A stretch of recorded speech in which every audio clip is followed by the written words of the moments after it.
Indonesia unggul 6-0 lawan Taiwan. Pemain baru Mauro Zilstra dan juga Milano Yonatan resmi perkuat timnas Indonesia.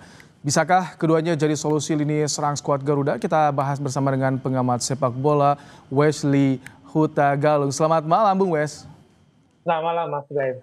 6-0 laga malam hari ini. Ini menjawab, karena kalau kita lihat bagaimana ini seperti menguji kedalaman skuad dari timnas. Iya, formasinya jelas bukan formasi utama yang biasanya diturunkan oleh Patrick Kluivert, Mas Ibrahim. Tapi percayalah, nanti bulan Oktober nggak akan ketemu permainan seperti ini. Jadi menit bermain dalam laga friendly match ini penting bagi pemain-pemain apalagi yang baru bergabung, Mauro maupun Miliano. Saya pikir ada tujuannya juga memainkan mereka hanya sekian menit ya. Tadinya saya pikir mereka mungkin bermain di awal babak kedua untuk memberikan waktu chemistry. Tapi pasti Patrick Kluivert dan tim punya alasan kenapa tidak diberikan menit bermain lebih lama menghadapi tim yang bisa dikatakan kurang memberikan tekanan. Nanti lawan Lebanon pasti akan tekanan akan lebih dapat kita terima dari tim lawan. Tapi kalau misalkan bicara soal peringkat tentu terpautnya begitu jauh dengan Taiwan. Kita bicara soal chemistry, ini dengan skuad yang seperti ini ditampilkan, sudah mulai terlihat, Bung Wes. Saya yakin ini bukan pilihan utama Patrick Kluivert, tapi dengan permainan yang diperlihatkan, yang membuat saya gembira adalah skornya. Tapi secara ujian tekanan bagi pertahanan kita masih belum bisa memuaskan saya. Bahkan tekanan yang kurang dari pemain lawan pun masih membuat kita kurang begitu bagi saya cepat dalam transisi menyerang dan bertahan. Karena beberapa kali kita mendapatkan tekanan ketika kehilangan bola.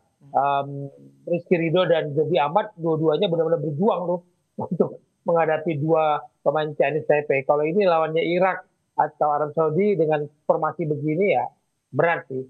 Oke, bicara soal punggawa baru yang baru bergabung, Miliano juga Mauro. Bagaimana Bung Wes? Ini proyeksi untuk melapisi ketidakhadiran Ole sudah cukup? Iya, usia masih muda ya, dua-duanya kan masih 21-20 tahun. Dan menit bermainnya juga di klub belum, di Mauro di Volendam kita belum mendapatkan tempat utama.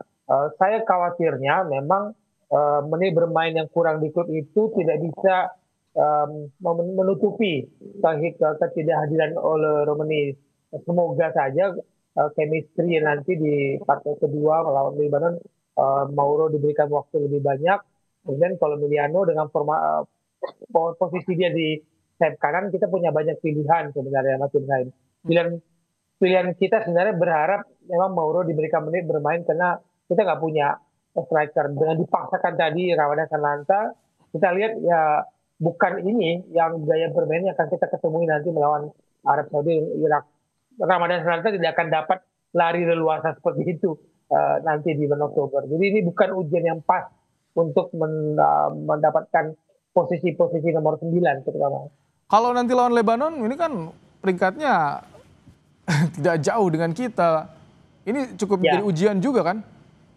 Nah, saya berharap kerangka tim untuk menghadapi kualifikasi keempat nanti melalui Irak dan Saudi sudah mulai diperlihatkan di pertandingan menghadapi Lebanon. Kita lihat ya, Nathan bermain cukup lama, diberikan kepercayaan sejak awal. Itu kan menunjukkan formasi yang dulu ada di era Sintayong mulai diberikan kesempatan kembali. Tapi kalau nanti ada tim utama yang ingin diperlihatkan, saya pikir lawan Lebanon akan terjadi perubahan komposisi lagi. Tapi skuad kita dengan di musim kompetisi saat ini, mereka sudah mulai menjanjikan ya akan mendapatkan lumayan banyak menit bermain, seperti yang diinginkan oleh Kluivert. Ya, pilihan ya, bahwa seorang pemain itu ingin bertahan di sebuah klub dengan menit bermain sedikit atau pindah untuk mendapatkan menit bermain itu sebuah pilihan. Tapi pindahnya pun juga harus menjaga fondasi sepak bolanya dia. Jangan sampai fondasi sepak bola yang cukup bagus bermain di Eropa terganggu. Kalau saya katakan kadernya malah menurun dengan kepindahan klub, jangan sampai itu mengganggu dampaknya ke tim nasional. Jadi menit bermain sangat dibutuhkan, latihan sebanyak apapun, insting bertanding itu tidak akan mudah didapat kalau tidak diberikan kepercayaan di pertandingan resmi, Mas Ibrahim. Setelah melewati beberapa kali pertandingan, Anda sudah mulai bisa melihat bagaimana pattern atau pola yang sebetulnya disiapkan oleh Kluivert ketika target man tidak ada, sudah ada plan B, plan C-nya, sudah terlihat di sini, Bung Wes.